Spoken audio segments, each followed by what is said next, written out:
Welcome to cosmic सूत्रा 11। कैसे हैं आप सब लोग। चैनल पे आपका बहुत बहुत स्वागत है। आई होप आप सब अच्छे होंगे, स्वस्थ होंगे, मस्त होंगे और अपने जीवन में अच्छी अच्छी खुशियों को एंजॉय कर रहे होंगे, ब्लेसिंग्स को एंजॉय कर रहे होंगे। आज की इस रीडिंग में हम जानेंगे कि कौन सा ऐसा डर है जिसको अगर आप एक बार अपने जीवन से हटा दें हमेशा के लिए, ठीक है, तो आपका जीवन पूरी तरह से बदल जाएगा। ठीक है, तो फटाफट से रीडिंग को स्टार्ट करेंगे। आप कनेक्ट हो जाइए कार्ड्स के साथ, लाइक कीजिएगा वीडियो को एनर्जी एक्सचेंज के लिए, और हम जानेंगे कि कौन सा ऐसा फियर है जिसको आपको अपनी लाइफ से हटा देने की ज़रूरत है। ठीक है, आंखें बंद कीजिए, गहरी सांस लीजिए और अपने आप से कनेक्ट होने की कोशिश कीजिए, यूनिवर्स से कनेक्ट होने की कोशिश कीजिए और अपने लिए गाइडेंस मांगिए। जितना अच्छे से आप इस रीडिंग के साथ कनेक्ट होंगे, आपके लिए गाइडेंस उतने अच्छे तरीके से निकल कर आएगी। ओके ओके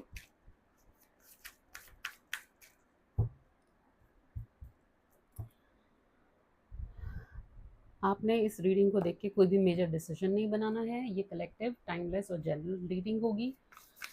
जब कभी भी आपके सामने से ये रीडिंग निकलेगी या आपके फीड पे आएगी, ये आपका उस वक्त तक का मैसेज होगा।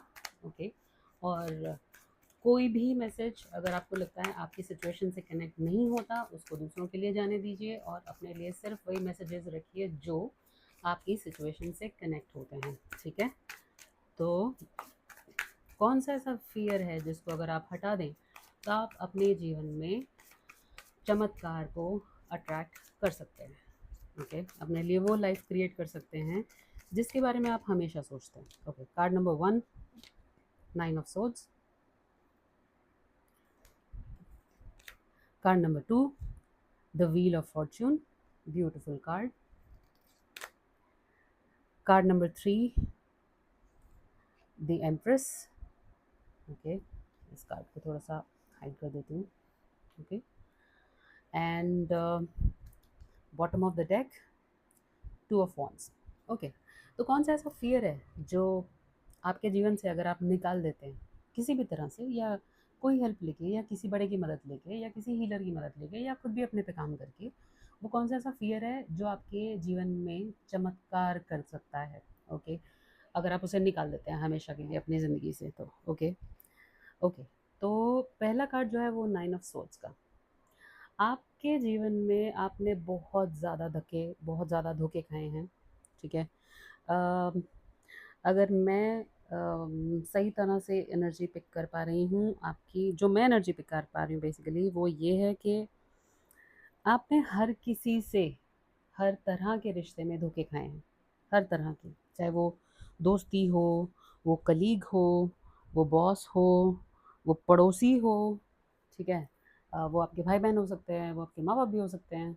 सब आपके जीवन में जो भी रिश्ते आए हैं उनसे आपने भर भर के धोखे खाए हैं, भर भर के।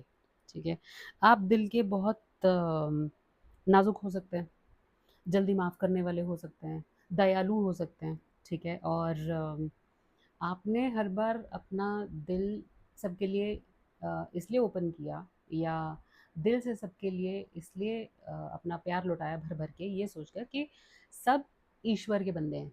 ठीक है, और सब एक जैसे होते हैं, जबकि जो होता था और आपको ये यकीन दिलाया जाता था, हर रिश्ते में ये यकीन दिलाया जाता था, अरे सब एक जैसे थोड़ी होते हैं। आपने यही सोचकर आगे बढ़ा, और जबकि आपने हर रिश्ते में एंटर होने से पहले ये डर ज़ाहिर किया सबको, सबको ये बताया कि नहीं, मेरे साथ पिछली बार भी ऐसा ही हुआ था तो मुझे इस बार ये सब नहीं करना है। लेकिन उन्हीं लोगों ने आपको ये एहसास दिलाया कि ऐसा नहीं होता, सब एक जैसे नहीं होते, तो प्लीज़ मुझ पर विश्वास करो। लेकिन हुआ ये कि फाइनली हुआ आपके साथ वही वही साइकिल रिपीट हुआ, वही सिचुएशंस रिपीट हुए, वही धोखे रिपीट हुए, वही मैनिपुलेशंस, झूठ फरेब, सब कुछ वही हुआ हर बार। ठीक है, और उसके बाद क्या हुआ कि जब आपने अपने लिए ये सब धोखे झेले, आपने देखा कि आप हर बार हर सिचुएशन में अकेले रह जाते हैं। ठीक है, लोग आपकी एनर्जी से तो फ़ायदा उठा ले जाते हैं। मतलब आप एक ऐसे इंसान हो सकते हैं जो बहुत आध्यात्मिक होंगे, या बहुत आध्यात्मिक उन्नति की होगी आपने अपने पास्ट लाइफ में, हो सकता है इस लाइफ में, हो सकता है आप बहुत स्पिरिचुअल हों। ठीक है। और जो भी स्पिरिचुअल लोग होते हैं उनकी एनर्जी बहुत बहुत बहुत प्रेशियस होती है, ठीक है। आपके आसपास आपने देखा होगा, आप जहाँ जाते होंगे लोग खुश होना शुरू हो जाते होंगे, ठीक है, लोगों के जीवन में तरक्की आनी शुरू हो जाती होगी। अम, लोग आपको मैक्सिमम लोगों ने अपने पास रखा ही इसलिए है, क्योंकि इसलिए नहीं कि वो आपसे प्यार करते हैं, ऊपर ऊपर से भले ही वो लोग दिखाते होंगे, हाँ थोड़ा बहुत करते भी होंगे, लेकिन जितना प्यार आपने किया है वो आपको कभी वापस इक्वल गिव एंड टेक नहीं मिला। वो इसलिए नहीं मिला क्योंकि आपकी एनर्जी लोगों के लिए बहुत ज़रूरी थी। वो आपकी एनर्जी चाहते थे, आपको नहीं चाहते थे, ठीक है। आपने लोगों की किस्मतें बदली हैं और ये लोग अच्छी तरह से जानते हैं, ठीक है। उनको मालूम है कि आप जहाँ अकेले हुए, आप अपने लिए फिर से एक ऐसी लाइफ खड़ी कर ले जाएंगे जो उनको कहीं ज़्यादा, कहीं हद या कहीं किलोमीटर पीछे छोड़ देगी, ठीक है। तो ये बात जो है आप भी कहीं न कहीं जानते थे, लेकिन क्योंकि आप इस धोखे वाले वर्ज़न में इतने लंबे टाइम रहे हैं, आपने लोगों के लिए किया इतना है, मतलब बहुत ओवर गिविंग रहे हैं आप, ठीक है। और एक ऐसा इंसान की एनर्जी मैं पिक कर पा रही हूँ जो बहुत दयालु, बहुत प्यार वाला। अम, उसे कुछ नहीं चाहिए बदले में, उसे सिर्फ़ थोड़ी-सी इज़्ज़त और थोड़ा-सा प्यार चाहिए, बस और कुछ नहीं, ठीक है। लेकिन फिर भी लोगों ने कहीं न कहीं आपको ये एहसास दिलाया होगा कि अरे! आप तो बहुत गरीब हो, ठीक है। आप ज़रूरतमंद हो तो एक काम करो, थोड़ा-सा ये ले लो, थोड़ा-सा ये ले लो, थोड़ा-सा ये ले लो। लेकिन बदले में उन्होंने जो किया वो आपके ऊपर ज़ाहिर भी नहीं होने दिया। वो क्या था? आपको अपने पास रखने का जो एक रीज़न था, वो सिर्फ़ और सिर्फ़ आपकी एनर्जी था और आपको ये बताया नहीं गया। आपको ये अंदर से मालूम था, लेकिन फिर भी क्योंकि आप दिल के इतने नर्म हैं और इतने दयालु हैं कि आपको लगा कि शायद ये रिश्ता मेरे लिए इक्वल गिव एंड टेक करेगा, शायद इस रिश्ते में मुझे वो इज्जत मिलेगी, ठीक है। अब क्या हुआ, ये जो फियर है, इससे जैसे ही आप लड़ते हैं या अगर आप लड़ भी रहे होंगे, ठीक है, तो आप अपनी व्हील ऑफ फॉर्चून वाली स्टेज में आ जाएंगे। मतलब आप ये देख रहे हैं ये पहिए, ठीक है, ये अबंडेंस है, अबंडेंस, अबंडेंस कुबेर के द्वार जिसे खोलना कहते हैं, ठीक है। आप अपने लिए कुबेर के द्वार खोल रहे हैं जैसे ही आप इस स्टेज से इस स्टेज पर आते हैं। ये आपका फ़ियर है कि आपके साथ हमेशा काली शक्तियों का प्रयोग किया गया है, जो भी होती हैं, एक्स वाई ज़ेड, तंत्र मंत्र, षड्यंत्र, यंत्र तंत्र, जो भी होता है, ठीक है। उसको भूल जाइए, वो आपकी ज़िंदगी से जा चुका है। हाँ, ये बहुत लंबे टाइम तक आपके जीवन में रहा है, इसलिए आपके ऊपर वो, आपके मन के ऊपर कहीं न कहीं वो असर करता होगा। आप जैसे ही इसको भुलाकर या इसको अपने दिल से हील करके, ख़त्म करके रिलीज़ करते हैं, आप अपने लिए व्हील ऑफ फॉर्च्यून क्रिएट कर लेंगे। व्हील ऑफ फॉर्च्यून क्या होता है? हर दिशा से धन आना, रिश्तों में मिठास, आपके वो रिश्ते आपको मिलना शुरू हो जाएँगे, जो वाक़ई आपको इज़्ज़त और प्यार से नवाज़ेंगे और आपको वो माँगने की ज़रूरत नहीं पड़ेगी, बिकॉज़ ये बहुत बेसिक चीज़ होती है।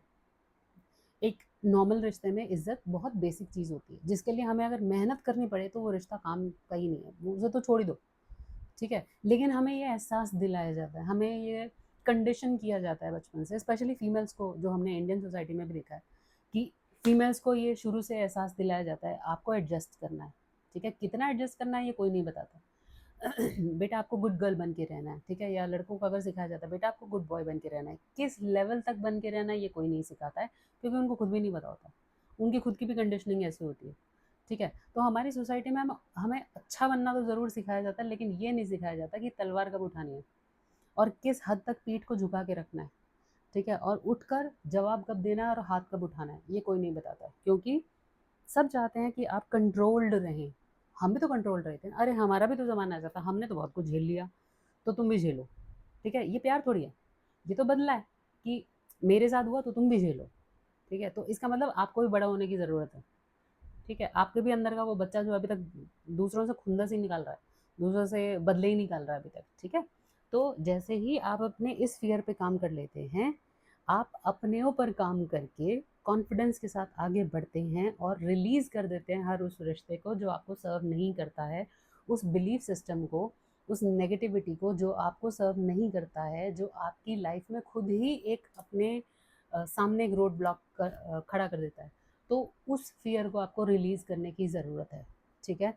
इतना ओवर गिविंग करने की ज़रूरत नहीं है, अपनी बाउंड्री बाँधने की ज़रूरत है, ठीक है?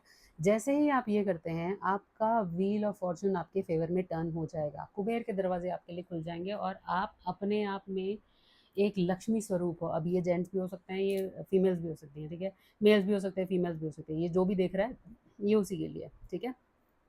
जैसे ही आप अपने इस फ़ियर को रिलीज़ करते हो, तो आप अपने लिए कुबेर के ये दरवाज़े ओपन कर लोगे, ठीक है? और आप एम्प्रेस एनर्जी में आ जाओगे। एम्प्रेस एनर्जी कैसी होती है? एम्प्रेस एनर्जी वो होती है जिसने दुनिया के सब रंग देखे होते हैं। उसे अच्छी तरह से मालूम होता है कि मैंने किस लेवल पे कैसे कहाँ-कहाँ धोखा खाया, लेकिन मुझे फिर भी बख्शा नहीं गया।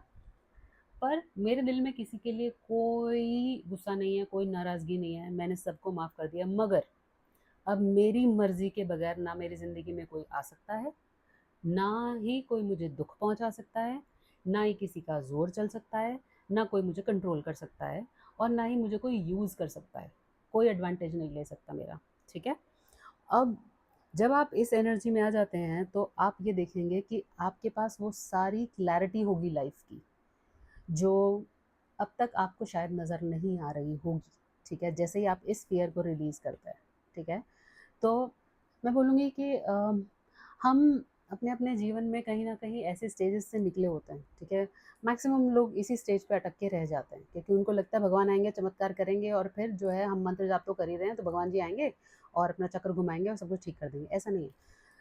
देखिए, भगवान जी ने आपको मंत्र जाप करने के लिए इसलिए बोला ताकि आपके अंदर वो एनर्जी जनरेट हो, आपके अंदर वो एनर्जी बिल्ड हो, वो कॉन्फिडेंस बिल्ड हो कि हाँ, प्रभु हैं, प्रभु मेरे अंदर ही हैं, मैं स्वयं ईश्वर हूँ। ठीक है? अब वो बहुत बाद की स्टेज होती है जहाँ आपको ये महसूस होने लगता है कि मैं स्वयं ईश्वर हूँ। ईश्वर मेरे अंदर है और मैं ही स्वयं ईश्वर हूँ, ठीक है? लेकिन उस ताकत को जानने के बाद, उस ताकत का एहसास होने के बाद आप उसका फ़ायदा नहीं उठाते।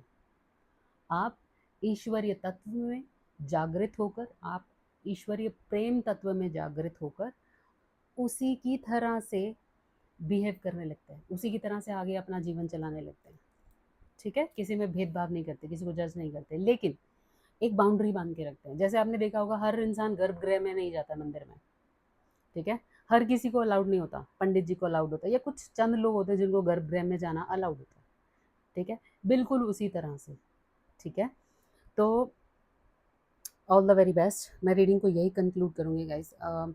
ऑल द वेरी बेस्ट आपकी अपनी लाइफ में। मैं ईश्वर से ऐसी प्रार्थना करूँगी कि आपको स्ट्रेंथ मिले इस बात की ताकत दे ईश्वर आपको कि आप इस फ़ियर से निकल सकें बहुत, बहुत जल्द क्योंकि जीवन बहुत छोटा है, ठीक है? जितने पल आप इसमें गुज़ार देंगे, आपके ये वाले पल जो हैं वो आपके लिए इंतज़ार करते ही रह जाएँगे। आप इस बात को मानकर चलिए कि आप भी खुशियों को डिज़र्व करते हैं। ये आपका बर्थ राइट है, ठीक है? ये आपका जन्मांतरू हक है, ठीक है? तो खुश रहिए और ईश्वर पे अपना जो भरोसा है उसको कायम रखिए। वो अपना आशीर्वाद सब पर बरसाता है लेकिन हमको शायद वो आशीर्वाद समझ में नहीं आता है कई बार, ठीक है?